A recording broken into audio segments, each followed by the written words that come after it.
Comedy Quest.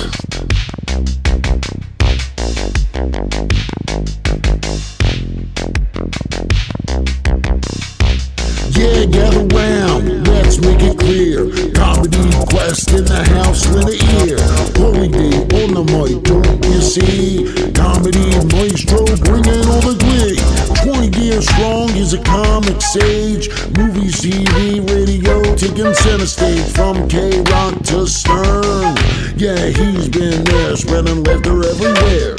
Stand-up king, clubs, theaters, nationwide. Making people laugh, taking them for a ride. Murder, performer, he's got it all. His humor man will make you fall. So tune in now, don't delay. The Comedy Quest podcast is on the way. Rolling on the mic, it's all pure gold. Last on repeat, stories to be told.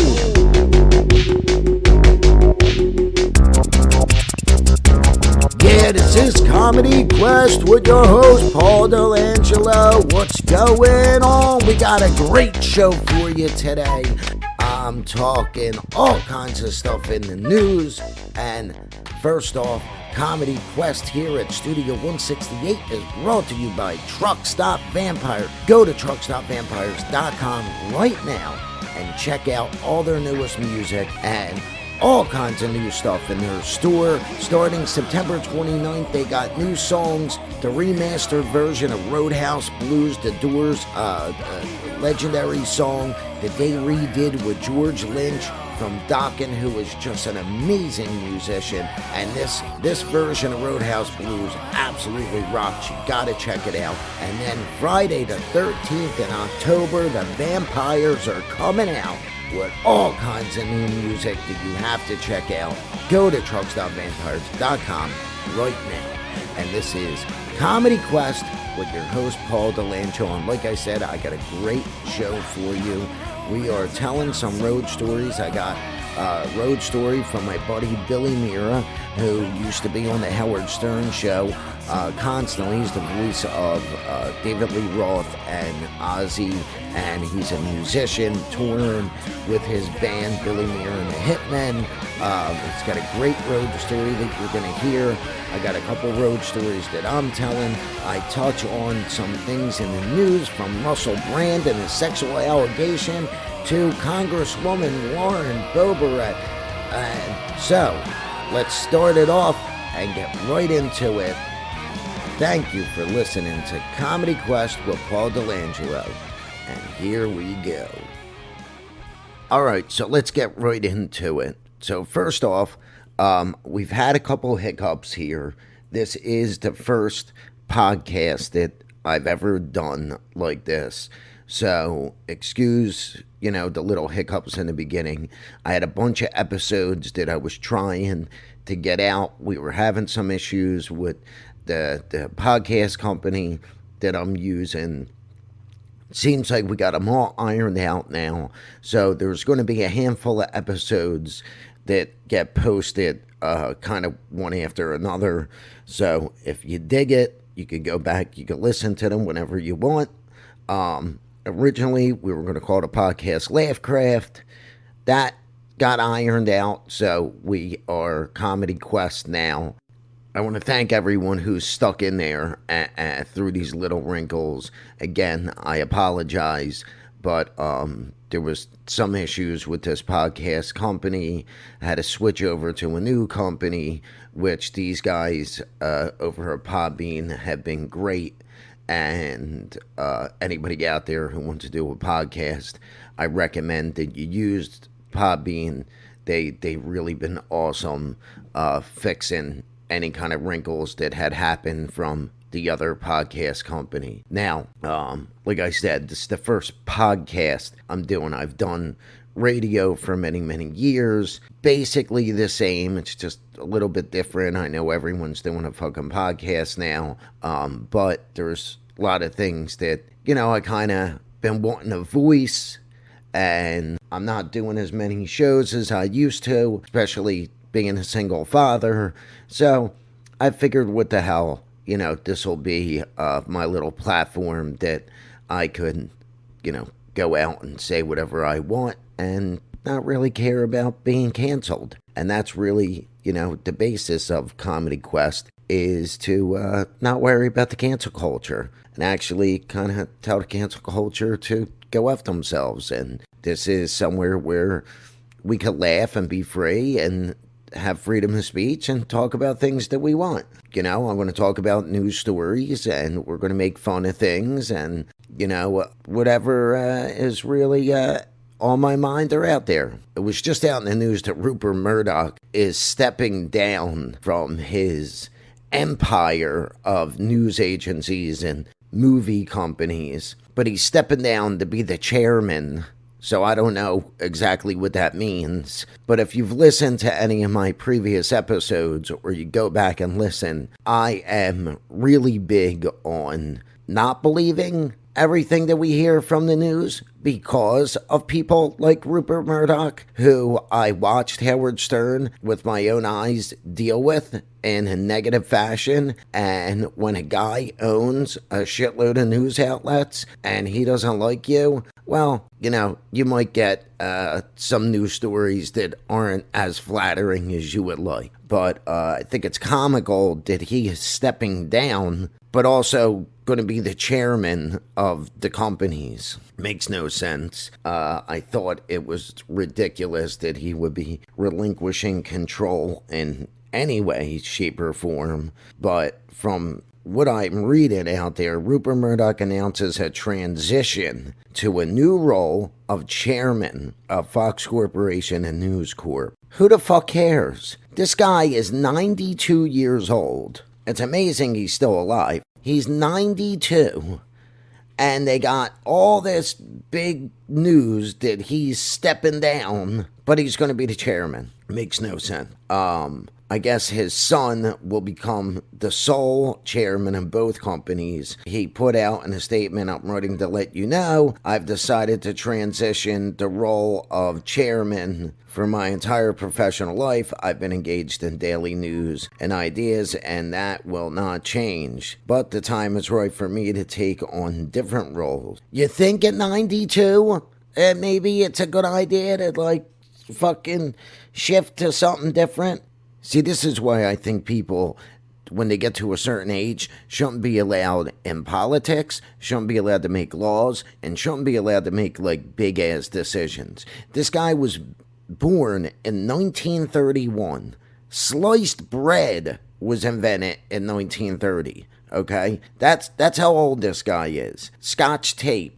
The first car radio ever made was made, think about it, 1931 this guy was born. He's been around for almost 100 years old. Don't you think his views might be a little bit different than the majority of the population right now? So, when you're that fucking old, I've said it before, and especially, if you can't go to the bathroom like a normal person, you shouldn't be allowed to make big decisions for the population. You shouldn't be allowed to put out, news stories. So maybe it's a good idea he's stepping down.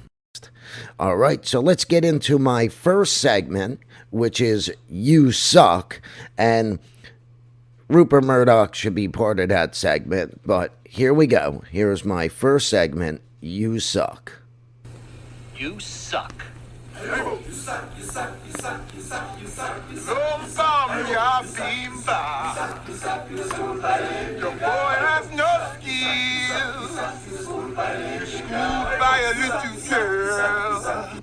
You suck, you jackass. That's right. This segment has been brought to you by Truck Stop Vampires, and this is Comedy Quest. You Suck. I'm going to play something from Kamala Harris right now because she absolutely sucks. And let's see how you guys feel. Energy and electric vehicles and reduce population. Wait, what? And reduce population. More of our children can breathe clean air. In clean energy and electric vehicles and reduce population. Wait, what? And reduce population. More of our children can breathe clean air. So, that is our gracious second in charge leader, Kamala Harris, at a press conference saying that when we go to more clean energy and reduce population, our children will be able to breathe a little easier. Well, thanks, Kamala, for your little insight there. And what do you got fucking planned, you crazy bitch? Because that is an awfully little weird slip that you threw out there, reduced population. I don't know about anybody else out there, but after hearing that, I don't know if I'm going to take another vaccine, because it sounds like they might have something planned, and old Kamala just completely slipped at her little speech.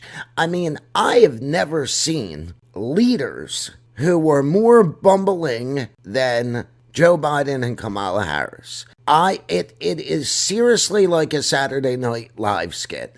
Like, we put in office an actual Saturday Night Live skit. I mean, we got one guy who could hardly speak, doesn't know where he is. And I get it, he's old, he's probably got dementia, he shouldn't be in office. My first episode, if you didn't hear it, go back and listen to it. I talk all about, how there should be age limits. But now we got this crazy bitch saying reduce some population, and this isn't the first time old Kamala has slipped up here. It's a joke. It is a joke. And I know a lot of people don't like Donald Trump. And I spoke about this before in my last episode, how I don't feel there should be any parties anymore. I think it should be something that we get rid of. We should get rid of this whole Democrat, Republican. It should just be the best people, and they go up there, and the whole party thing doesn't matter, because I think all this fighting stuff that's going on is crazy. Like, what is going on? What is going on in the world right now? Because I feel like I ate like a bunch of acid and mushrooms, and I like dozed off for a little bit, and I woke up, and now I am completely tripping, and I'm like, holy shit, we got like, there's a comedy show in office, and everyone's fighting each other over, I'm a Democrat and I'm a Republican, and if you're a Democrat, you're an a-hole, and if you're a Republican, you're an a-hole, and fighting over, how we identify and stuff like that. I'm just going to tell everyone out there, I identify as a person and a human being. If I am single, I'm a single dad, so when I meet some women, I also say that I identify as a African American, because I want them to think I got a big one, and and I could jump really high and dunk a basketball. I'm going to start going around, I'm not the tallest man in the world. I'm going to start saying, like, I identify as, like, an NBA player. And, I'm 6'6", and, I got a big jaw, and, that's how I identify. So people didn't, like, where's my fucking millions for playing in the NBA? Because I certainly ain't got it. All right, let me get away from the whole how I identify thing, because I know a lot of people are sensitive, but Kamala Harris, like, did you hear what she said? When we reduce population, everybody critiques, like, every word that Trump says, but this just slipped through the cracks. Like, anybody at this speech, like, nobody walked out thinking to themselves, like, holy shit, did she say reduce population? Like, what part of the population is being reduced? That's what I want to know. Like, and we're doing it for clean energy? Like, all this clean energy shit that they're doing, I was talking about how they're trying, in my last episode, how they're trying to convert all the truckers to clean energy, to electric vehicles and stuff like that. Like, I don't know whose pocket they're in and where they're getting money from, but clearly there's some shit about to go down that we don't know. You don't just slip and say reduce population without having some kind of plan. So I don't know how this wasn't like all over the news, how the news wasn't like blasting her for this, even if it was a slip up. But I don't know about you, but I'm a little concerned. I'm wondering what part of the population is being reduced, and am I in that demographic? I'd like to know that. But what is going on in the world that everyone's fighting and mad at each other over everything? And this is one of the reasons why I wanted to do this podcast, because this cancel culture shit is driving me up a fucking wall, and I can't take it anymore. So, Kamala Harris, I mean, you just always suck. You always, but you definitely suck because you're so stupid. You have no idea what you're saying in your speeches, and you dare say something like reduce population and think people are just, it's supposed to be cool, but, she didn't mean it. We just need the green energy, and I'm all about saving the planet because I like the planet. I like living here. It's nice having air, not being destroyed, and, thinking we're going to leave, my kids a planet that's not destroyed. I mean, they're all great things. But can we, do it in a way that's not so corrupt with these politicians that, somehow we're getting ass fucked here? I want to go into my next You Suck segment, and... You suck. You suck, you suck, you suck, you suck, you suck, you suck. The boy has no skills. Schooled by a little girl. You suck, you jackass. Here's another news article that has got me a little crazy. F-35 fighter jet goes missing. The pilot ejects from his F-35, and the F-35 is on autopilot, and our military has no idea where it is. Residents in South Carolina were urged Monday to avoid the area where the debris field was found as the recovery team worked to secure the area. So for all day Monday, pretty much, they couldn't find this fighter jet. Don't these fucking $50 million planes have GPS and black boxes and honing devices? I mean, if I could find my fucking kid because of their cell phone, I could see exactly where they're at. If I lose my fucking cell phone, I got find my iPhone, I can find it. But you're telling me the military loses a fucking jet and they can't find it. How many fucking stories are going to come out that make us look stupid? We look stupid to every other country in the world. We're fighting over dumb stuff. We got a president can't speak, a vice president can't speak, and now we're losing fucking fighter jets. And they apparently, the discovery came a day after the public was asked to help to track down the aircraft after the pilot ejected because of a mishap and left the jet on autopilot. I mean, what the fuck? What the fuck? Isn't that maybe rule number one as a fighter jet pilot? Now, anybody out there who's listening to the podcast who might be in the military and the Air Force, you could email me at comedyquestpodcast@gmail.com. I was never in the Air Force, but I would think that when they train you in these jet fighter planes and they train you on ejecting out of the airplane, I can't think that rule one is gotta be shut autopilot off, then hit eject. It's probably, I would think, a process, shut autopilot, then hit eject, because you don't know where the fucking plane's gonna go unless it's a drone remotely controlled. But I would think, that's probably how the steps go. Or maybe even eject, shut autopilot.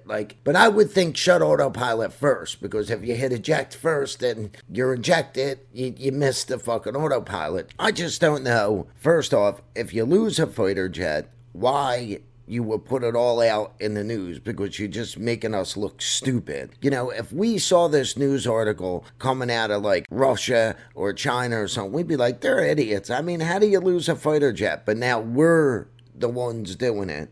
I guess apparently they found the discovery came after the public was asked to track down the aircraft and the pilot ejected because of the mishap. Members of the community in Williamsburg County were urged Monday night to avoid the area where the debris field was found as a recovery team worked to secure the area. The debris was discovered about 2 hours northeast of the Joint Base Charleston in North Charleston. The base sparked international headlines Sunday after it put out a request on social media for any information that might lead to help locate the aircraft. A F-35B Lightning fighter jet, which comes in with a price tag of about $80 million. Some people use social media for OnlyFans.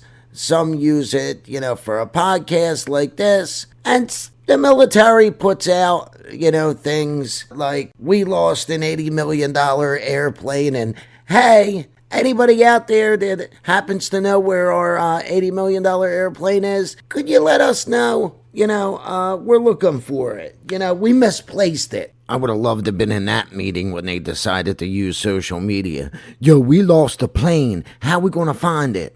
Oh, I don't know. Yo, why don't we put a post on Facebook and maybe people will respond and comment and we'll be able to find it real easy. Oh, yeah, that's a good idea. Let's do a TikTok too. And we'll put it all over social media and people will help us find our $80 million airplane. How did they title that post? DM me if you find my airplane.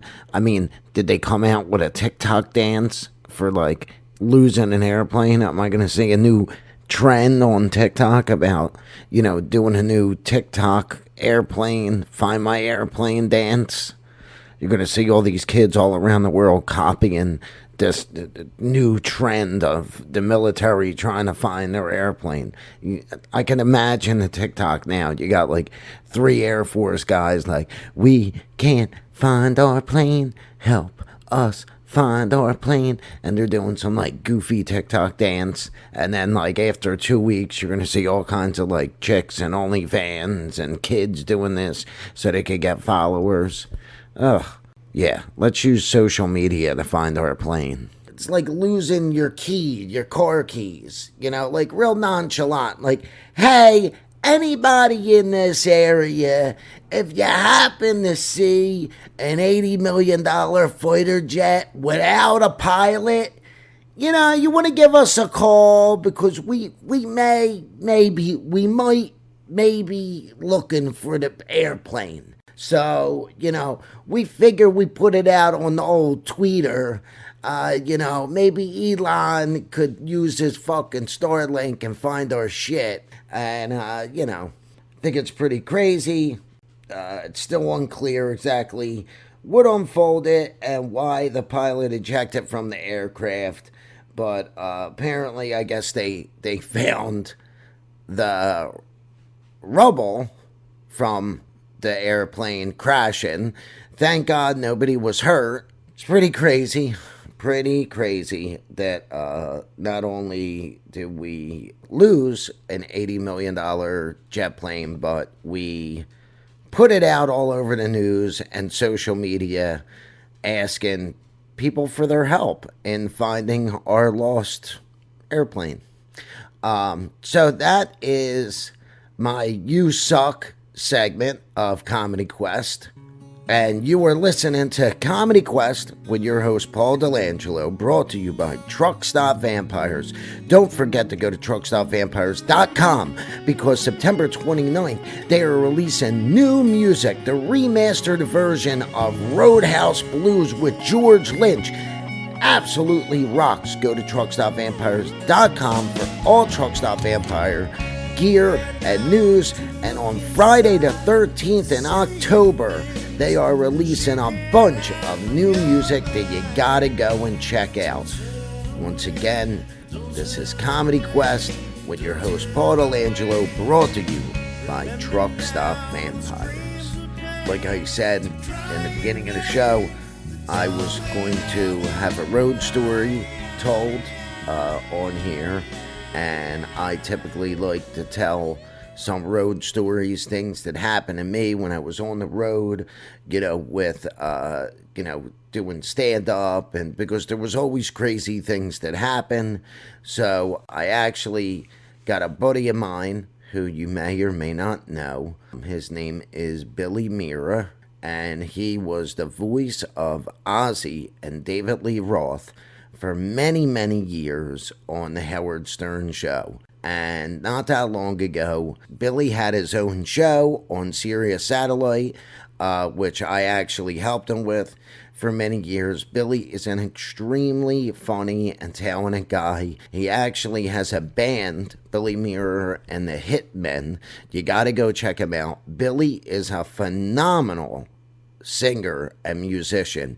He was out in Vegas for a lot of years, performing in all the casinos, and now he's back here on the East Coast, and you gotta check them out, Billy Mira and the Hitmen. Me and Billy used to tour together a lot, and you know, we had many crazy nights together, and I want you guys to hear the story that Billy Mira had told. And this is a segment that I do called Road Stories, and this is Billy Mira and a road story from Billy. So my buddy Paul asked me to put together a funny road story that I guess a backstage story is something that happened between comics that only comics would understand, that maybe the rest of the people would find funny. Now, I remember a long time ago when I first started comedy, myself and my friend Sal Governale, who's Sal the stockbroker from the Howard Stern Show, when we first started, we used to go around to all of these open mics in Manhattan, and we would go and sign up for these open mics and run all over the city. And you'd sign up for these mics that basically were like, 20 other shitty comics basically looking to do their material in front of other people. So you were getting no laughter. It was like people sitting there like looking, they'd be writing their notes and stuff like that. You're like, yeah, okay, whatever, great joke. It was really an exercise for you to remember material. But I remember once we got to an open mic late at basically a club that I'm not even going to mention the name of. But we walked in, we signed up, and we realized we were like, 15 comics in. Now this is like 15 6-minute sets that you have to wait. So you have to wait like an hour and change, because it never goes as fast as it's supposed to. It's always a big shit show, basically. And Sal and I, which is what the club owners, what they count on is that you're going to go over to the bar and start ordering drinks. So not only are they giving you time, they don't do this because, they're nice guys. They do this because they want to make a few dollars. In their dark time, this is how the clubs make money. I get it. They're a business. So Sal and I walk over to the bar. We order a few drinks. And, of course, naturally, just like we always do, we start pounding a few drinks. Next thing you know, we're a little drunk and getting a little tipsy. And, of course, naturally, we get a little crazy and a little antsy because we don't want to wait no more. And we wind up having to take a piss. So both of us walk over to the bathroom. Now, mind you, there were people and other comics walking into the room at this point, which we are completely oblivious to because we've been at the bar chit-chatting and, of course, naturally doing this while other comics are on stage. But what do we give a fuck? We've got to wait, and we're annoyed. We walk into the bathroom, and both of us, for whatever reason, went in together because we wanted to save time. I don't even remember the reason, but we both started pissing all over the bathroom. And we were screaming and yelling, totally oblivious to how loud we were because we were like 2 or 3 Jack and Cokes into it already. Remember, we were laughing. So we're laughing like 2 hyenas in there, pissing all over the walls, pissing all over the handles, everywhere, leaving a complete mess. We flush, we're cracking up, we walk out, the place is completely empty and staring at the bathroom. We looked at each other, the owner came over, went like this, you guys are banned from this open mic. We were like, oh wow, we just ruined our comedy career. And by the way, the guy who ran it was a pretty big name. And everybody in the audience started laughing and some of the people started clapping. We left and that was the end of it. So Sal and I was considered our first standing ovation. That's one of my kind of, fast, quick stories I think I could tell here on camera. And so that was Billy Mira telling a story about him and Sal the stockbroker from the Howard Stern Show. I guess they pissed off the club owner. I'm going to tell a pretty funny story. about. So me and Billy, we did a lot of stuff together for a lot of years. Me and Billy are pretty good friends. Billy's a great musician. Check out him and his band. They're not going to piss you off, trust me. Billy Mira and the Hitmen. That was eons ago when we were younger and stupid that they did stuff like that. But so I'm going to give you two quick stories. One, me, Billy, and Sal are doing a show, and we go do the show. The show was horrible, and we're leaving, and we're kind of tipsy. And I'm driving, and they're like, we're starving, let's get something to eat. So I pull into this fast food place, and I order. The girl kept asking questions. Now, it's like super late at night. It's like probably 2 o'clock in the morning, and we're pretty tipsy. And she keeps asking us questions like, do you want this? Do you want that? Do you want cheese? Do you want this? Do you want that? Do you want cheese? And Billy and Sal were like, we just want a fucking cheeseburger. Like, Jesus Christ, what are all these questions? So it gets to the point where Sal is in the back seat, and he leans over my seat. And the girl kept asking questions, and he goes, you know what I want on my burger? I want your pussy on my burger. That's what I want. I want you to rub your pussy on my burger. I just want a fucking cheeseburger. Jesus Christ. How about put your pussy on my burger? So we're laughing, and I'm pulling up now. She's like, So we pull up to the window.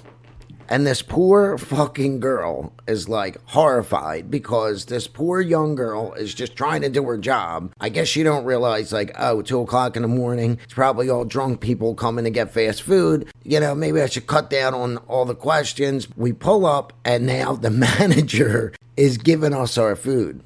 And we're laughing. We're just like idiots. We're laughing. I'm like, I'm sorry, dude. I really am. And he looks at us, and he starts laughing. And the girl's like, you're an asshole. And she like, and we're like, we're sorry, we were just joking with you. And she comes over, and she's like, you know, that was rude. And Sal's like, well, did you do it? Did you give me the burger the way I wanted it? And she looks at him and just can't believe that not only did he's not apologizing, but he's continuing to go with it. And she goes, no, I didn't, but I rubbed my ass on your burger. How about that? And he goes, ooh, I like that better. And they give us the food, and they're laughing, and we're laughing, and we pull away. Pretty much every show was a fucking adventure.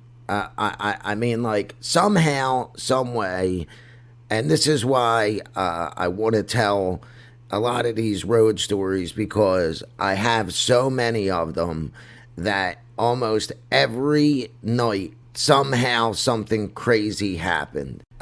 Billy was talking about what they did at that comedy club with the bathroom. We were doing a show at the Stress Factory, me and Artie, and there was a couple other people there. I think Mike Morrison and maybe Nick DiPaola, and I forget exactly who, and the place was packed. And this was at the point in time when Artie, on the Stern Show, the McGriddles had come out, and it was like a big joke with Artie about the McGriddles because he loved the McGriddles. So we would go to shows, and people would actually bring Artie McGriddles. Now, this show at the Stress Factory, I haven't been to the Stress Factory in a while, but at the time, green room, the room where the comics would hang out, was really, really small. And it was right next to where you would basically, like, where the crowd was. I mean, I literally could almost just reach my hand out and touch people that are in the crowd if we had the door open. Artie was bitching about how small the room was and this, that, and the other thing, and he was kind of complaining, and that these people brought these McGriddles, and we were laughing about the McGriddles, and, you know, so the club owner comes in the back, and Artie's, like, bitching to him about the room, and if there was anywhere else we could, like, hang out, because people kept, like, opening up the door, because I guess when you go to the Stress Factory a lot, you know, oh, that's where the comics hang out. So people kept opening up the door, and finally it got to the point to where Artie was like, fuck it, just leave it open, because it was hot as shit in there. We're like in a closet. We're literally in a closet. Like, imagine an empty closet with like 4 chairs and 4 disgusting comedians sitting in there. That's the scene. So Artie says to the guy who owns the Stress Factory, yo, could we get like, is there like a different room or something? And he's like, no. And him and Artie kind of went at it a little bit. And Artie goes, all right. So he leaves and Artie goes, this motherfucker. Okay, you want to fuck with me? And he goes, Paulie, shut the door. So we shut the door. Artie takes the McGriddles. There's like 3 of them in a bag. And the ceiling in this closet green room was a drop ceiling. He stands up on a chair. He pushes up one of the tiles. And he puts the fucking McGriddles in the ceiling and puts the tile back. And he gets there and I'm like, oh my God, Artie, for real? And he goes, all right, this motherfucker wants to fuck with me. He goes, he's telling me he ain't got a room where he fucking hangs out and I ain't got to be fucking people coming in here. I'm breaking my balls and it's hot as shit in here. He goes, all right. He goes, no problem. He goes, when he finds that fucking McGriddle in 2 years and his club smells like shit for the next 6 fucking months, he's like, maybe he'll think again about how he treats his fucking, the entertainment here. So fast forward, we're laughing, we do the show. It was an amazing show. It was awesome. We all fucking killed. As a matter of fact, I actually always loved the Stress Factory. It was one of my favorite comedy clubs to do comedy at. And the guy who owned Vinny Brand, I always loved Vinny Brand, who owned the Stress Factory. I haven't seen him in a long time, but, you know, if you ever get a chance, if you ever want to go out to a really good comedy club, the Stress Factory in New Brunswick is a great comedy club, and you should go check it out. It's an awesome place, and I'm telling this story, you know, but it is really a great place, honestly. And, you know, Artie always felt like, and which he wasn't wrong in a way, that some of these comedy clubs should have a little more, it should be a nicer spot for the entertainment to hang out. A lot of them always had really shitty rooms for us to hang out before we went on stage. And it was like, you know, the comedy club would be gorgeous and beautiful, and then where the entertainment that is bringing in people that are paying your bills, where the entertainers are hanging out, would be like the shittiest little closet that you shoved them in. And I know some places, you know, space, but Artie, and it wasn't wrong, Artie always felt that where the entertainers hang out before they go on stage should be nice. You know, it should be a nice spot so the entertainers could, like, clear their head and relax before they go on stage. When you're shoved in a fucking dirty closet, you know, sometimes it's kind of hard to have your head in the game before you go out. So it's got to be at least 6 months later, I'm doing a show at the Stress Factory. I hear Vinny bitching about how bad the green room smelled, and it absolutely stunk in the green room, and they can't figure out what's going on. And I think me and Levy were there, and me and Levy are laughing, and we don't want to out Artie because Artie's on the Stern Show. And God forbid if, like, it was a really weird predicament. Like, we wanted to, like, have Vinny Brand's back and tell him, like, yeah, there's probably a McGriddle up in your ceiling. And we also didn't want to out Artie and have it, like, all over the Stern Show that Artie did something like that. So we do the show, and we're just like, hey, you know, say goodbye. It was another great show. And after the show, we actually kind of forgot to even say anything to Vinny because me and Artie were talking and we're like, maybe we should just, like, tell him a fan did it or something like that. Like, hey, you know. So now it's about a year later, a fucking year later, me, Artie, and Levy are doing this place again. Stress Factory. We're doing another show. we go in the fucking green room and it reeks. Stinks. Vinny's bitching, fucking shit.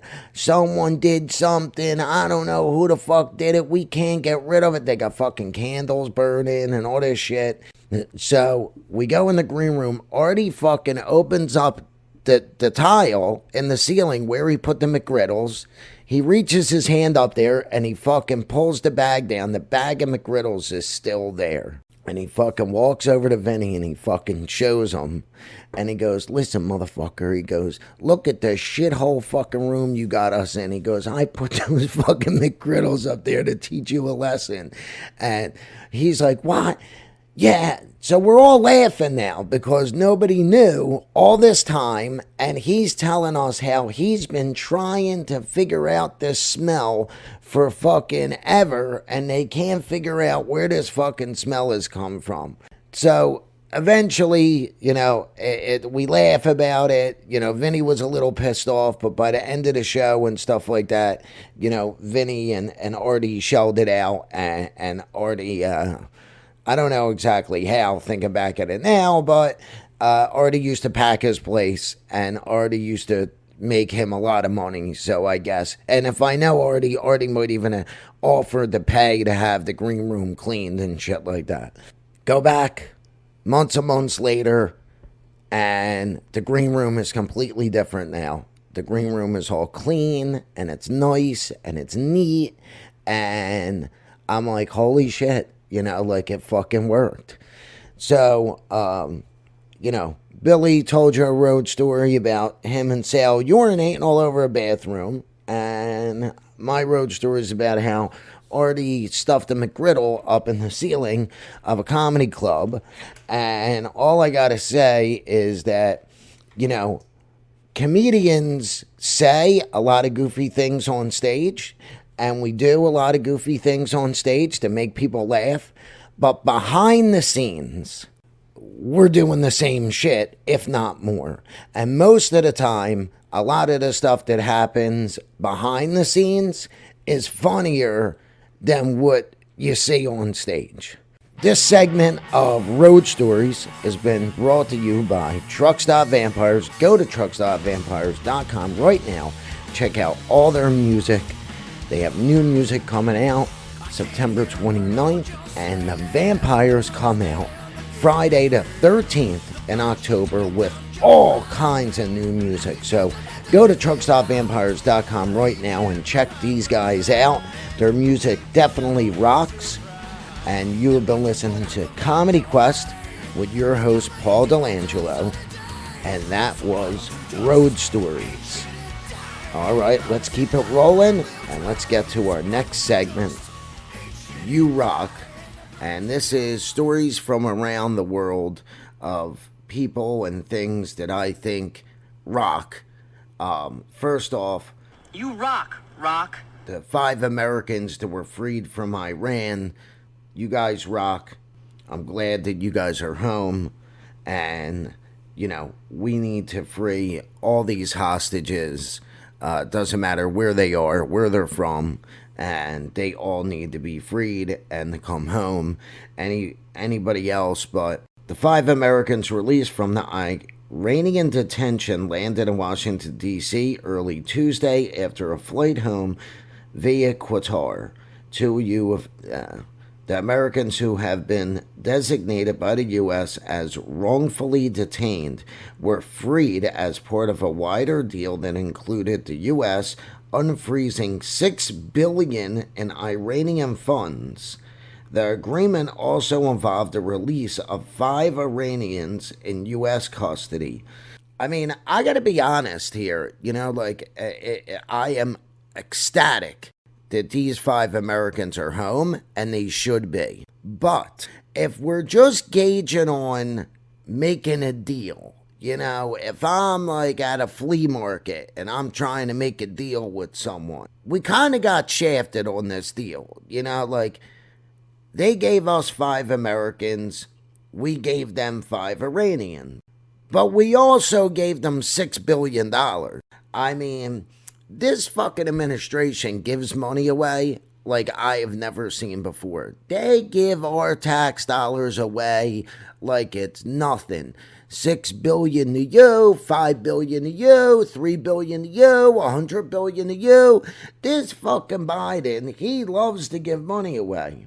After the release, the U.S. imposed sanctions on Iran's Ministry of Intelligence and former president, which I cannot read that, Mohammed Ahmadinejad, over the lack of information about Bob Levinson, and an American detained for more than a decade who was believed to have died in Iran. Three of the Americans, Ahmad Shagard, Murad Tabaz, and Simak Namazi, have been in prison for more than 5 years. The identity of the other two Americans are not publicly known.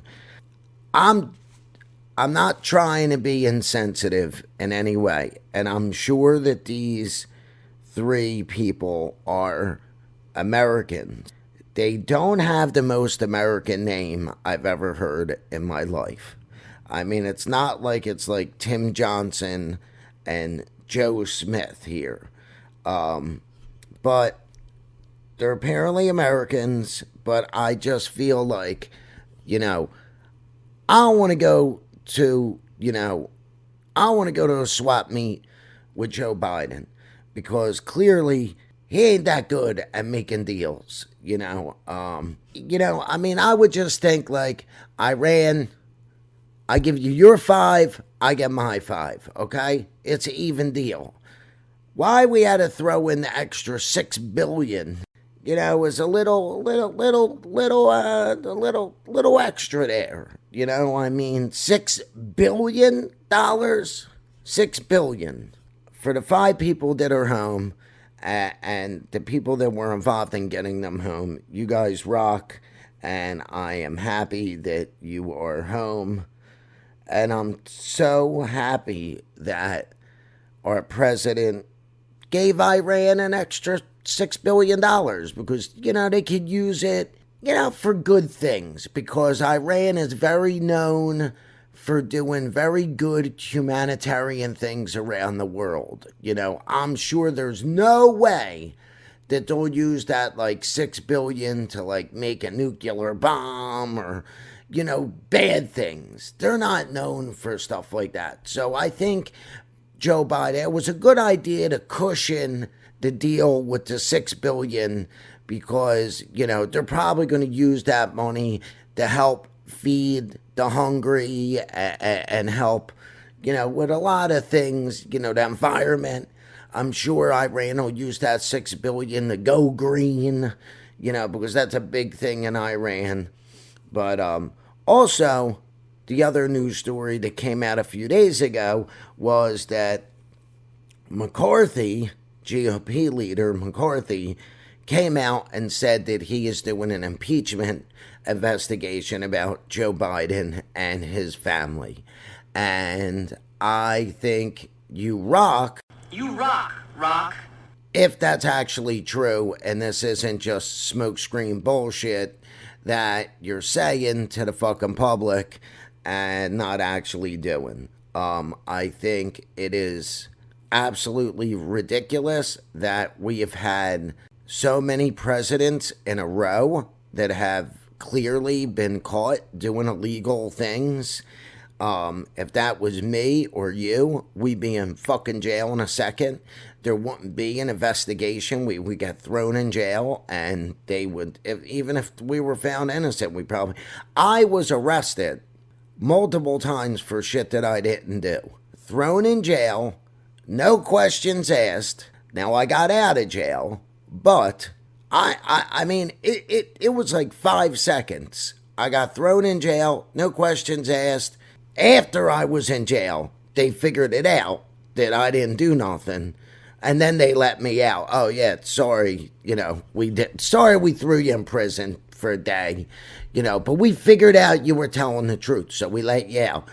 These fucking motherfuckers, they get to do whatever they want, and they don't get, nothing happened to them.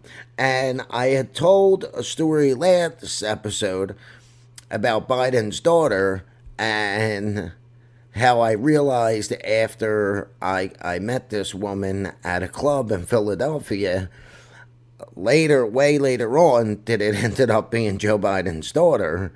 I want to tell another quick story about Joe Biden, and I got a friend of mine who has a really big business down in Delaware.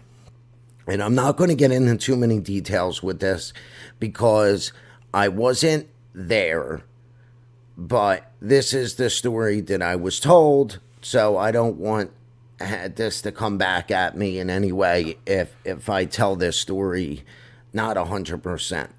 But after Joe Biden's son passed away, he went to my friend and they needed some work done for the memorial.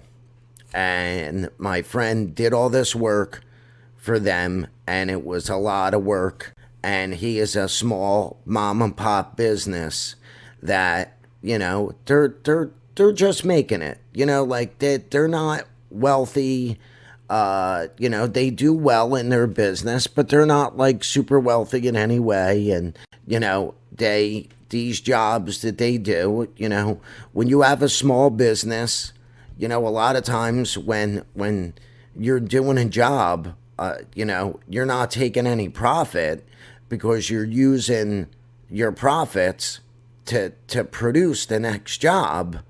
And, you take profits, a little bit here, a little bit there, or down the line. But a lot of times small businesses are dumping a lot of money back in their business to grow it. So he gets this big job from Joe Biden, who at the time I believe was just a senator when his son passed away. And of course he thinks, oh my God, this is great. I got a senator, Joe Biden's using my company, and this could probably turn into more work. And and it was a big job. I'm talking like hundreds of thousands of dollars. So he does the job. He does everything that Biden asked for, and everything goes off without a hitch. Joe Biden and his family love everything, and now it comes time to pay, and Biden's not answering the phone. So Biden's not answering. He keeps calling. He keeps calling. He's like, what the frig? Now it's like a month later. Finally, Biden shows up one day and he's like, yo, I really got to get paid. And Biden goes, I'm not paying you. And he goes, well, why? He goes, I'm not paying you. And Biden walked in with a bunch of Secret Service to kind of like muscle him a little bit. And my buddy was like, yo, dude, like, come on, I did everything. Like, this is going to destroy my business, all the money I put out. And Biden's like, I don't give a fuck. I'm not paying you, and take me to court if you want to. And he walked out, and he never got paid, and actually really screwed him up for a lot of years. And I don't know if he ever took him to court or not. I don't think so, but I know he intimidated him to the point to where I think he just let it go. And the reason why I'm telling this story is because I know a lot of people have been screwed over by Trump and not paid. And I actually live in New Jersey. Remember when he was building the golf course not too far from here? I know people that worked on there, and I'm not far from Atlantic City, so I know a lot of people that work for him in Atlantic City also. I also know a good handful of people who Trump did some really nice stuff for. So this is a segment that I do every week called You Rock, and I like to go around the news, especially good stories around the news, because it seems like lately the only thing you hear is negative stuff and bad stuff that people are complaining about or fighting about. I mean, it's even in the news, how the Republican Party is, the infighting is paralyzing the House, and some call for a shutdown. It's this stuff every day you hear. It's something negative every day. So I do this segment, You Rock, because I like to bring up good stories, things that maybe, make you feel a little good. But this week, I'm going to do a story about Russell Brand. And I want to say that Russell Brand rocks. I watch his show periodically, and Russell Brand, you rock because you put it out there, you say how you feel, and you put as much of the truth that you could possibly put out. And you know what? You just say how you feel, and you don't care what other people think. And I think it's absolutely ridiculous that now, all of a sudden, oddly, when Russell Brand spends every week calling out all these people, all these companies, spreading truth, saying how he feels, how now, all of a sudden, they want to cancel him, and there's allegations of sexual assault and stuff like that. And this stuff is stemming years ago. And this is a man who has truthfully come out in the public and said he was very promiscuous when he was doing movies and comedy tours and stuff like that, that he had sex with a lot of women and God knows what the hell else he did, you know. But I think it's bullshit that now, after he has millions of followers, and now that he spends every week calling these people out, that all of a sudden he's got sexual assault allegation. So either, in my opinion, it's one of two things. One, it's these people who don't like being called out are drumming this bullshit up to try and cancel him, or it's a woman who's trying to cash in on having sex with Russell Brand years ago and trying to claim that she was sexually assaulted. If you're a woman and you were sexually assaulted, I think that's one of the most horrible things that could happen to a person. I have children. I have a daughter. I've dealt with multiple people who have been raped and sexually assaulted who were very close to me, and I understand the mental anguish and torture that puts on a person. So I am not in any way saying that I think it would be okay if that's what Russell Brand did. Now, none of us know the truth of what Russell Brand did, but why would you wait 8, 9, 10 years before you brought up charges against him? We're not talking about someone who is so powerful they're going to ruin your career. Some of these other high-powered people in the past where stars or people waited a while before they brought it up was a little understanding. But I was on tour for a lot of years, okay? So I don't think that if Russell Brand sexually assaulted anyone, that is okay. That is horrible, and it should never happen. But it raises my eyebrows, and I almost feel like this could be bullshit, that Russell Brand sexually assaulted someone. I was on tour for many, many years, and I am not, look at me, I am not the most handsome man in the world by any fucking means. I don't have like the body of anything more than like an Oompa Loompa, okay? So it's not like when women see me, they're like, oh my God, he's so sexy. I mean, my fucking nickname is Meatball. You know, how many times does a woman hear, oh, I got a friend for you. What's his name? Well, they call him Meatball. How many women melt when they hear this guy, his nickname's Meatball? You know, like, no. So, but I will tell you that I had so many women who threw themselves at me while I was on tour. It was shocking half the time. I mean, I couldn't believe it. When I first started doing stand-up, I remember being in a green room with a few big name comedians, and girls would come in the back all the time. And, we would get done a show and people would want to come back and meet us, and we would do it.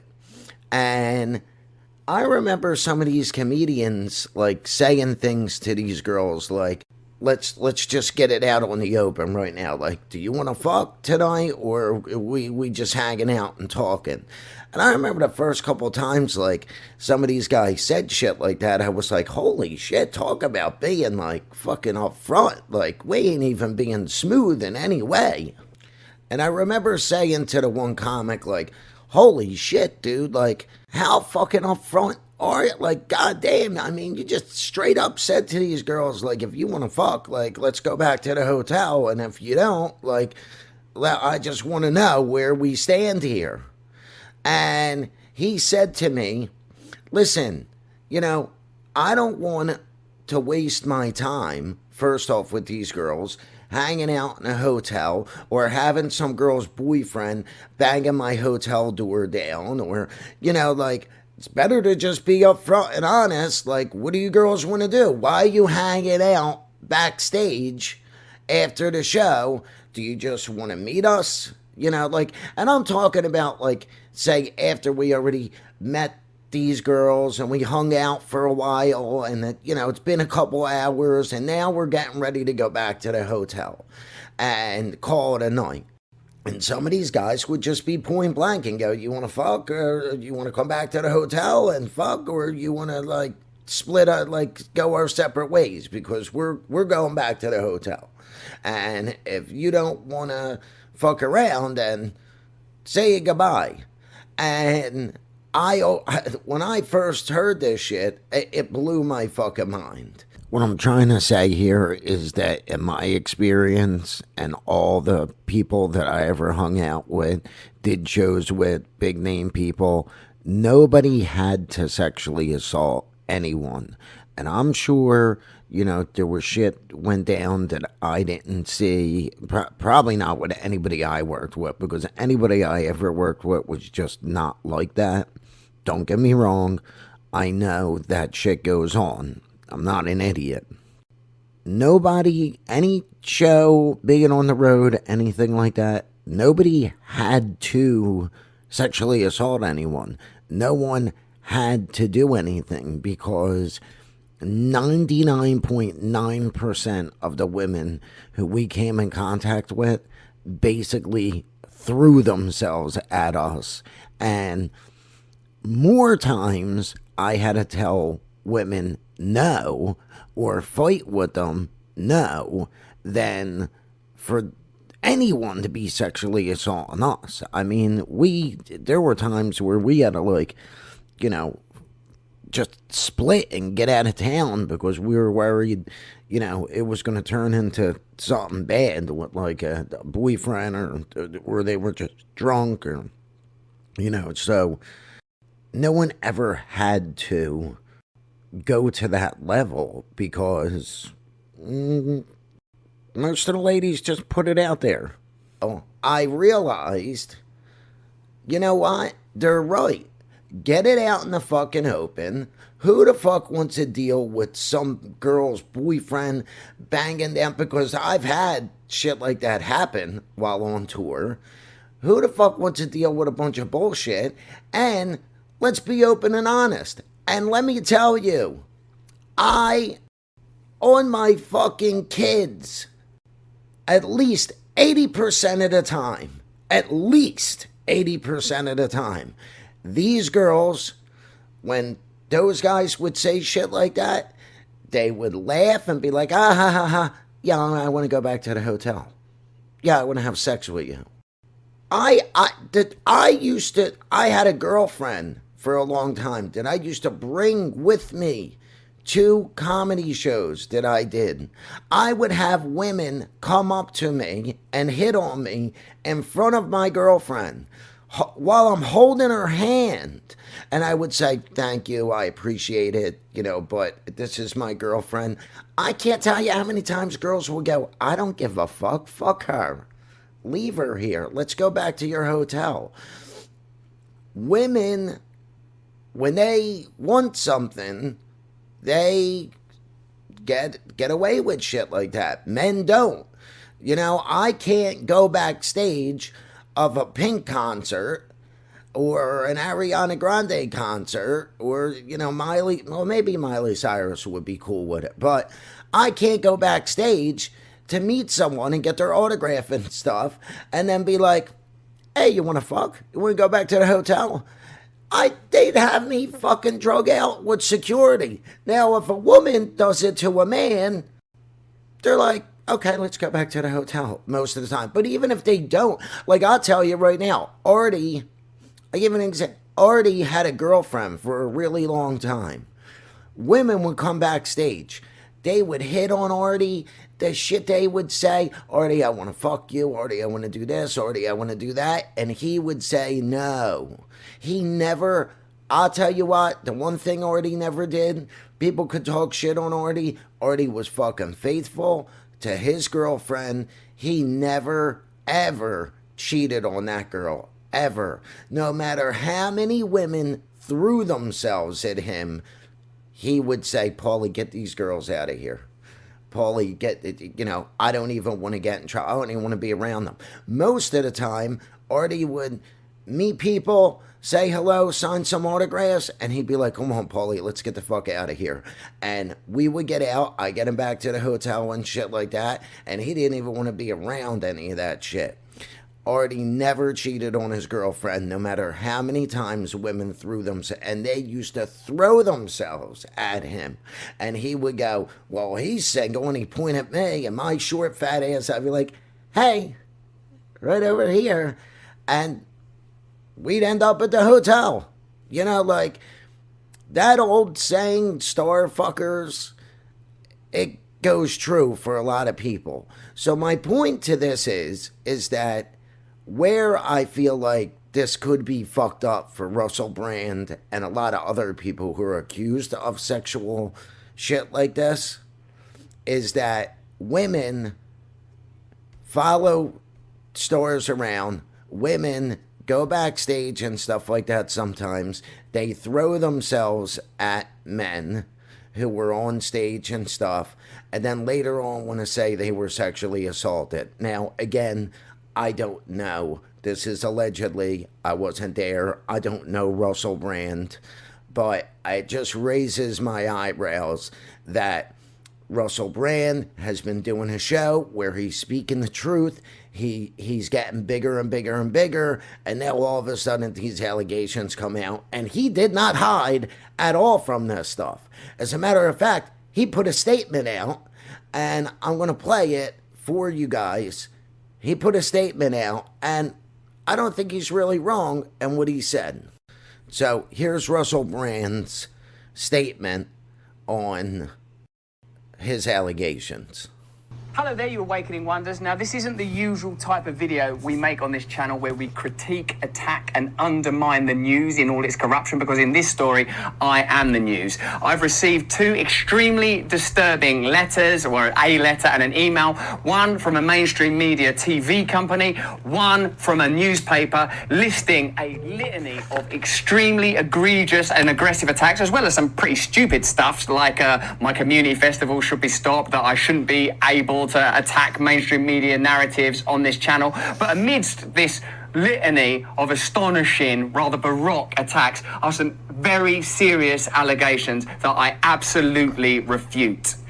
These allegations pertain to the time when I was working in the mainstream, when I was in the newspapers all the time, when I was in the movies, and as I've written about extensively in my books, I was very, very promiscuous. Now, during that time of promiscuity, the relationships I had were absolutely always consensual. I was always transparent about that then, almost too transparent. And I'm being transparent about it now as well. And to see that transparency metastasized into something criminal that I absolutely deny makes me question, is there another agenda at play?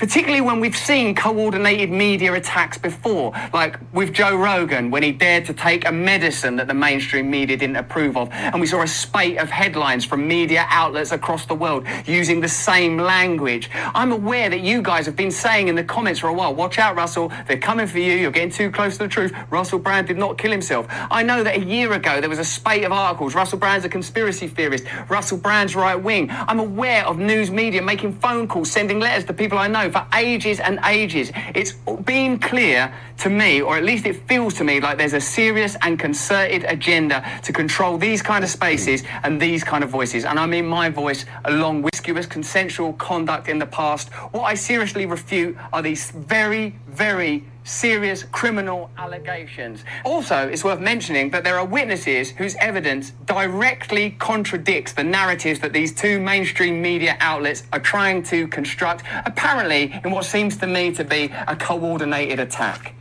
Now, I don't want to get into this any further because of the serious nature of the allegations, but I feel like I'm being attacked, and plainly they are working very closely together. We are obviously going to look into this matter because it's very, very serious. In the meantime, I want you to stay close, stay awake, but more important than any of that, if you can, please stay free.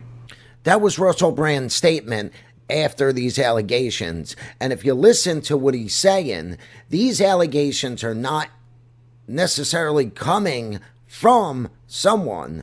They are coming from two different news outlets are coming after Russell Brand, which I think is awfully odd. And if you listen to any of my other shows, you would know that I don't believe in the media at all, because I witnessed when I worked at Sirius and other places, when I was up there all the time, I witnessed K-Rock. I witnessed these people lying to go after Howard Stern, and it was all their agenda. When you look up all these news stations and they're owned by one or two different people, and if they get their balls twisted about someone, it's really easy for them to say, my 200 news stations are now going to attack you, and we're going to go after you, and we're going to fucking destroy you. And people drink the Kool-Aid way too much. Do your own research. I watch some of the news. I read some of the news. I read some of it on here. And what I do prior to even speaking about a lot of this stuff, I do my own research. And I did a lot of my own research on this whole Russell Brand thing. And he was completely open in all his writings about a lot of different relationships that he had. And look, again, I don't know exactly what happened, and I refute and think it's appalling for anyone, doesn't matter what sex you are, for you to sexually abuse anyone. It's one of the most horrific fucking things you could do to anybody. Mentally, it destroys a person pretty much for the rest of their life. And I have dealt with this personally with different relationships that I've had with different women who that happened to. And I've witnessed the destruction that it has done to those women. And it's absolutely horrifying. So I do not agree in any way with anyone doing any kind of sexual abuse to anyone, man or woman. But I also believe that these news agencies make stories up for their own agenda a lot of time. And for Russell Brand, I hope this is not true. But it's awfully odd that in this whole sexual abuse thing, they're also going after him for a lot of the stuff that he says, and they're trying to knock his freedom of speech down. They are trying to silence a lot of the stuff that he talks about because they don't like it. They don't like the fact that Russell Brand goes on and speaks his mind and goes against what a lot of things that they say. And this goes into my next little You Rock, okay, story. So my next little You Rock article is about someone who I absolutely really have a thing for. Congresswoman Lauren Boebert, or however the hell you say her name. You rock. You absolutely fucking rock, girl.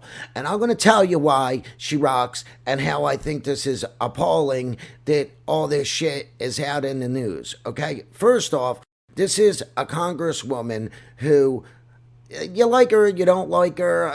I don't give a fuck what party she's part of. I don't care. Okay? She's the mother of 4 kids and she fucking went out on a date.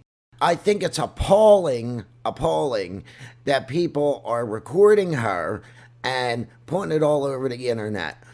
What she was doing in the musical was a little over the line, okay? I mean, I get it. I mean, I saw the fucking video. First off, I thought she was sexy and hot before this. I want to go out on a date. I want to go out on a date with this bitch. I want to go out on a date with Congresswoman Lauren, okay? If there is any chance, which there's probably none, that Congresswoman Lauren Boebert hears this or sees this, you rock, girl, and I don't think there's anything wrong with you going out on a date. You work hard, you got 4 kids, and you went out on a date. I just wish I knew you were single because I've been digging you for the longest time. And after I saw that video, I mean, what fucking man would not want to go out on a date with this woman? I do think it was a little crossing the line what you guys were doing in the Beetlejuice play, just because of the other people that were there. But I think it's also wrong that they are putting that video out all over the internet. You know, I mean, listen, I'm a single dad. I've been a single dad, 2 kids for a long time. I ain't been out on a date in a long time. I don't blame dude in any way because she's hot. And if I went out, it's been a long time since I've been out on a date. If I went out on a date with her and it started getting a little hot and heavy, I don't know if I'd be able to resist either. I mean, I wouldn't even be watching the Beetlejuice play. I'll tell you that right now. I walk out of that play and they'd be like, what did you think of the play? And I'd be like, Peter Pan was fucking awesome. I won't watch 3 seconds of that play. As a matter of fact, I would have said to her, probably about 5 minutes in, let's get the fuck out of here. Let's get the fuck out of here. I would have drug her ass out of that play. We probably would have never even made it to the play if it was that hot and heavy, okay? I would have been, fuck the tickets. Who the fuck cares? We seen the fucking movie. No way anybody was better than Michael Keaton. Fuck this fucking play. We'll go another day, all right? Or let me go empty my bag. Let's do our thing, and then we'll get to the play late, and we'll see the ending, and we'll know what happened in case anybody asks. But I think she rocks. I think she rocks. I may be in love with her now. I might be in love. I think it was wrong what she did. I don't think she should have got that heated inside the play. And, you know, you got kids and you ain't been out on a date in a while and things kind of get a little heated and you maybe, you know, you get a little crazy. You know, that's why I've been saying for years, you know, that men's semen is kind of like poison and it makes us do stupid things sometimes. You know, it's like cobra venom and, you know, it almost makes us do dumb shit sometimes. And I guess, and this is, I'm going to get into this, and some people are probably not going to like what I got to say right now, but this is why men and women are different, are not equal.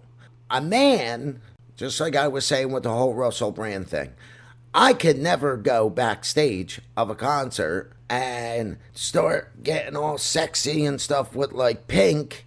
Say Pink was single. Say, you know, Ariana Grande just broke up with her husband. I go backstage and I'm like, yeah, what's up, babe? They kick me the fuck out. But a woman coming backstage with a man, they get all set, they start showing a little titty and this and that. They're like, come on, come and sit down, relax. If that was a man who kind of initiated this stuff with Congresswoman Lauren, he would be all over the news as a sexual abuser. This is the other reason why men and women aren't equal. Now, I think equal rights for men and women are correct, especially in the workplace, voting, all that kind of stuff I believe in. Men and women should be treated equal. We're not equal because I couldn't do a fucking OnlyFans and make $100,000 a fucking month. I couldn't be on TikTok and being like, ooh, do you like it? Do you like it? Yeah, I bet you. Do you like it? And have 100,000 followers tomorrow. That's why we're not equal. That's why. I couldn't use my dong to get whatever I want. Women could use their pussy pretty much. Women could use their fucking crotch to get whatever they want. A woman, this fucking guy went out with this Congresswoman, Lauren. He got so crazy in his head because she was hot and all he could think about was crotch, crotch, crotch. She could have fucking asked him to do anything before she gave it up. Rob a bank, fucking jump off a building. That motherfucker was going to do it. A man can't do that with his dong, okay? A guy can't be like, you want this, baby? Okay, well, buy me this. Well, buy me that. How many male strip clubs do you see in the world? Hardly any. It's 1% of the female strip clubs. That's why men and women are not, because you can't use your dong to get people to throw dollars at you, okay? Yeah, there's some male strip clubs. There's some places where women go in.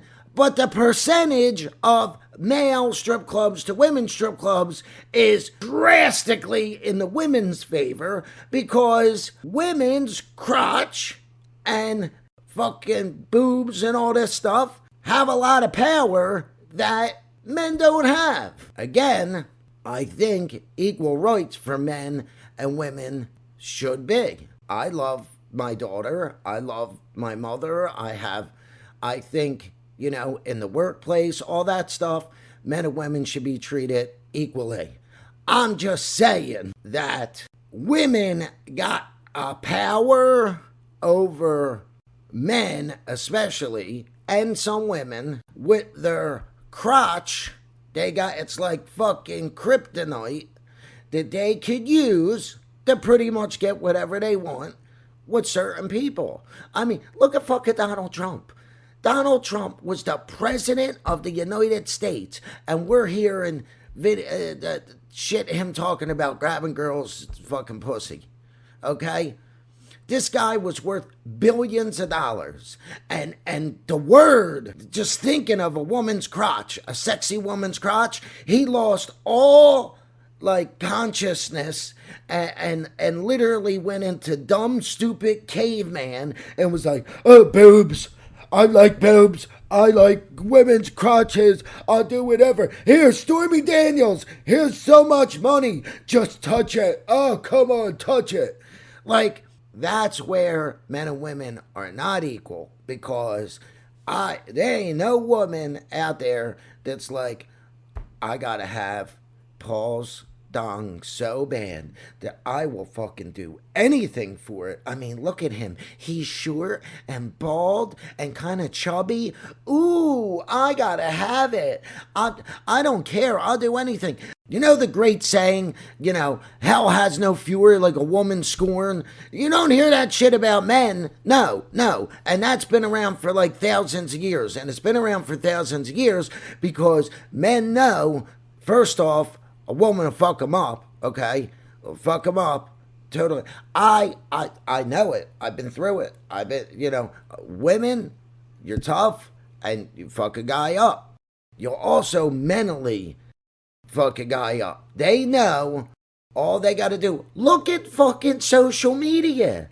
Look at, there is no all man's OnlyFans. I wanted to do an all man's OnlyFans. I was going to do, like, just as a joke, like guys with plumber's crack.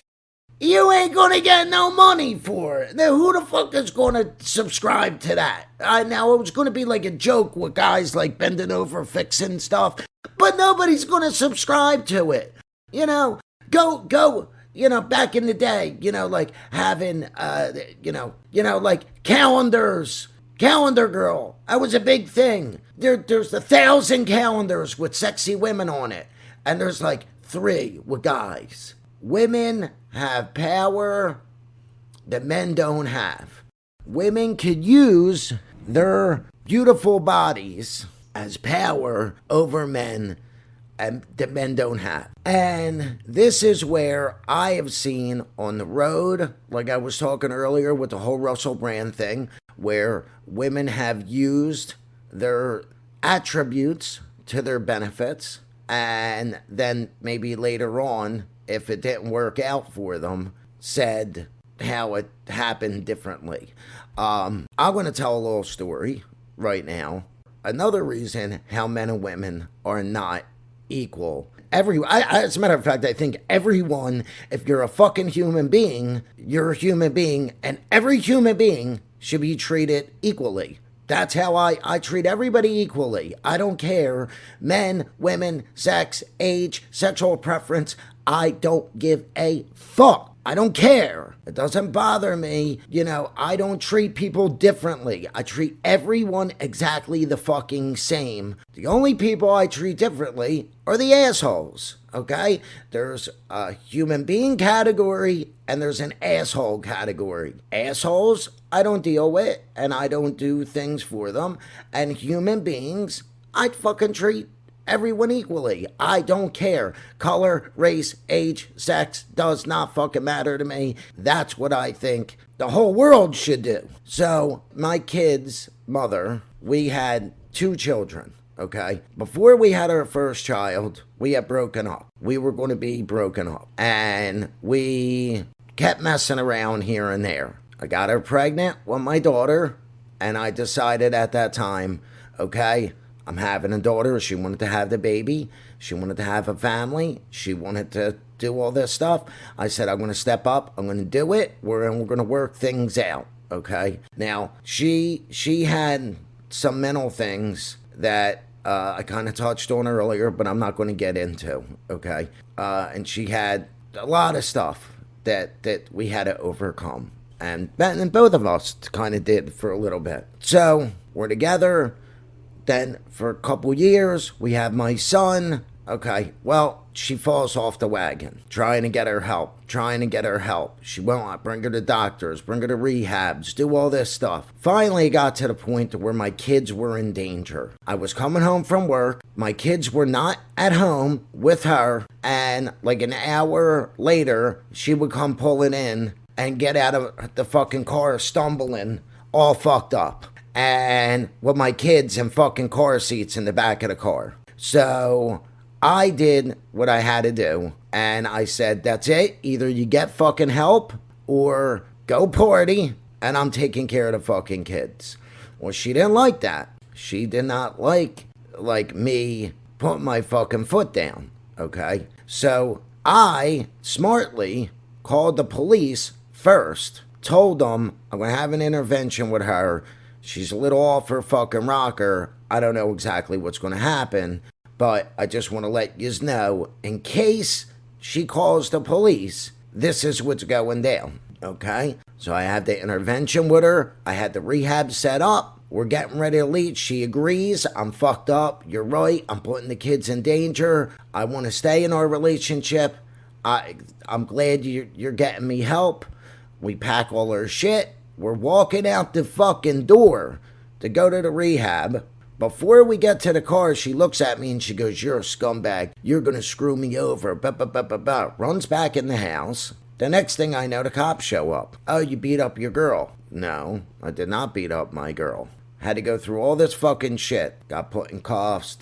All she had to say was I beat her up. Never put a fucking finger on her. Okay, so she let that go. She goes, oh, I don't want to press charges. I just want it on the record. Okay, so we split up, and we're split up for years. Now, fast forward, and it's a couple years later, and she has gotten herself cleaned up, and she wants to get back together. So I let her move back in with me because I want my kids to have a mother, and I want my kids to have as much of a normal life as they could possibly have. She moves back in, fucking 6 months down the road, she starts getting fucked up again. Now we gotta go through this all over again. Now, but this time, I was even smarter.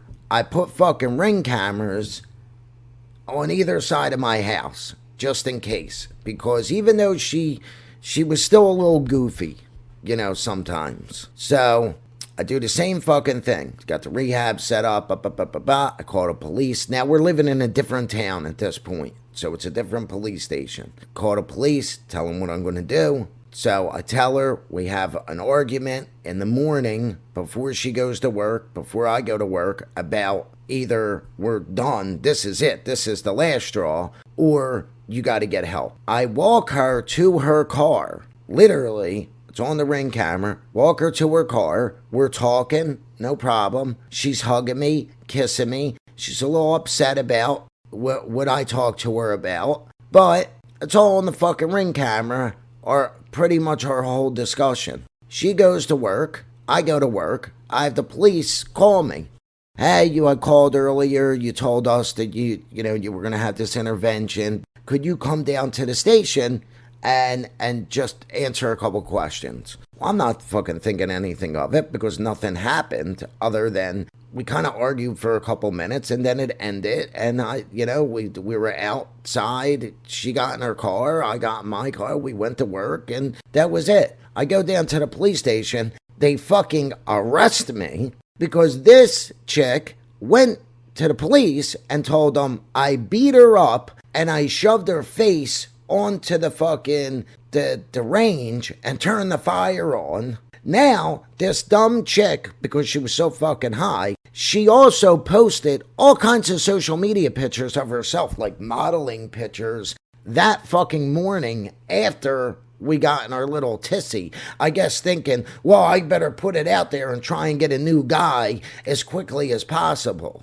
So I tell the fucking police, yo, I got ring camera footage. Nothing fucking happened. Look at the pictures she posted on social media today. She ain't got a fucking mark on her. How could they arrested me? They threw me in fucking jail. Luckily, I only spent a day there, but I had to show them the ring camera footage. And when I got home, Doifus is knocking on my door. I got Doifus up my ass. It took me years, not only to clear my name, but to also get full custody of my kid. And I have had full custody ever since, and I've never looked back because that's what is best for my kids and their well-being. But my point to this whole story is, all it took was one phone call, and even when I had pictures and video proof that I didn't put my hands on this woman, I still got arrested, went to jail, and had to go through. I spent so much fucking money, all my life savings,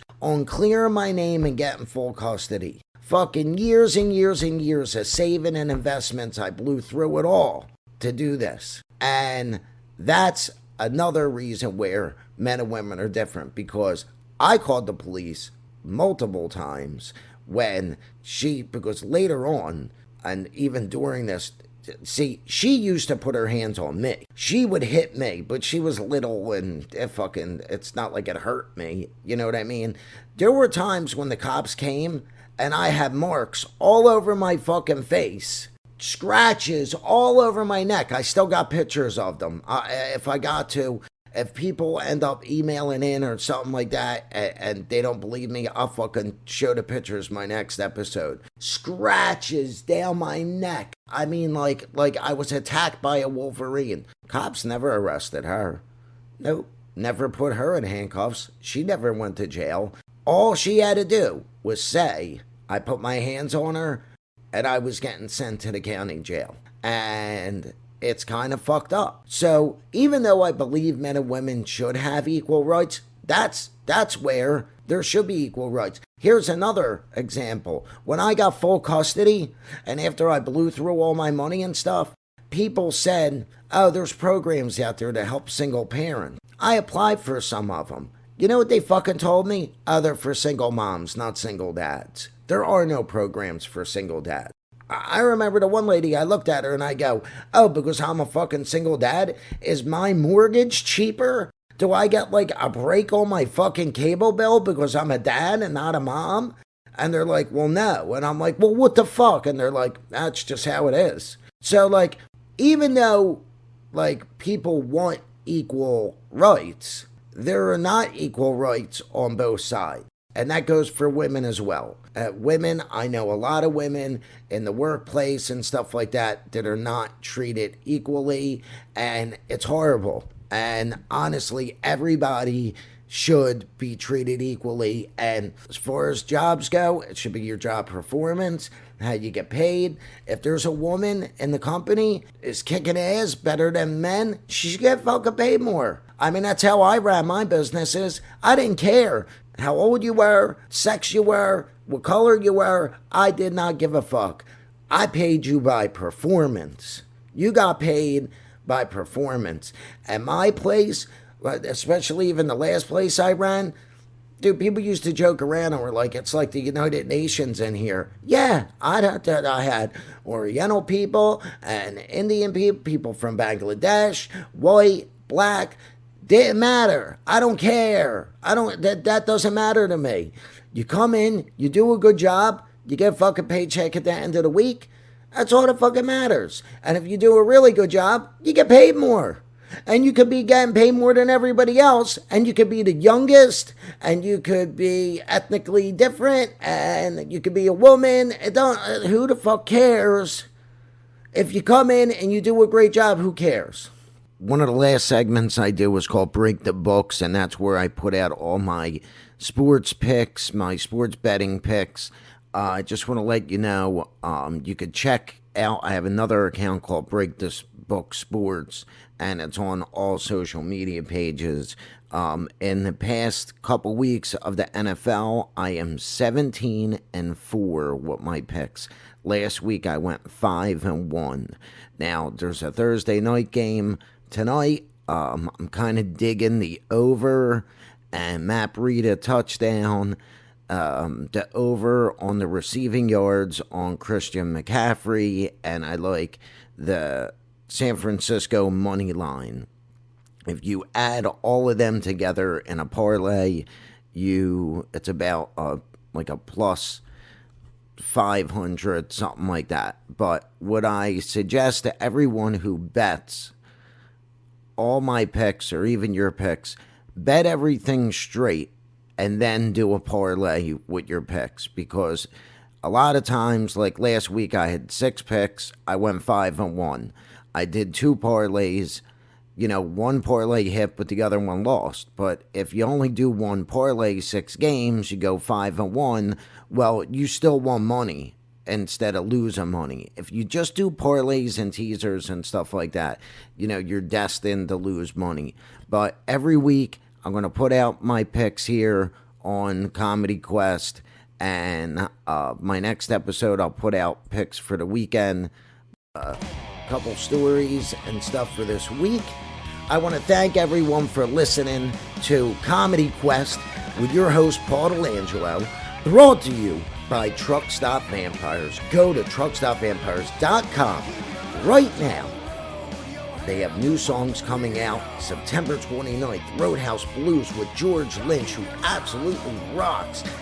And on Friday the 13th in October, they have a bunch of songs coming out. The Vampires are coming out on Friday the 13th with a bunch of new songs. Musical legends on almost every song. You need to check them out. Go to truckstopvampires.com right now and check out all their new music and all their new merch.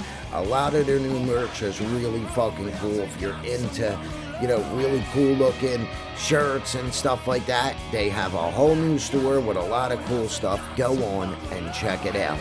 And thank you again for listening. If you want to email me any comments or questions, next episode, I've gotten a bunch. I'm going to start reading them. Email at comedyquestpodcast@gmail.com, and I just may read your email or comment on my little podcast here. Thank you again for listening to Comedy Quest with your host, Paul Delangelo. Have a great day. Comedy Quest.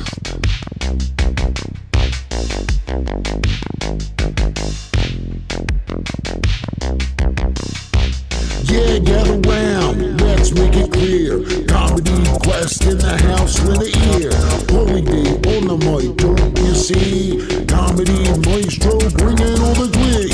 20 years strong, he's a comic sage. Movies, TV, radio, taking center stage. From K-Rock to Stern. Yeah, he's been there, spreading laughter everywhere.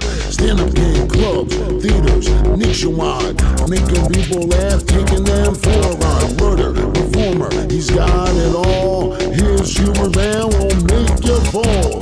So tune in now, don't delay. The Comedy Quest podcast is on the way.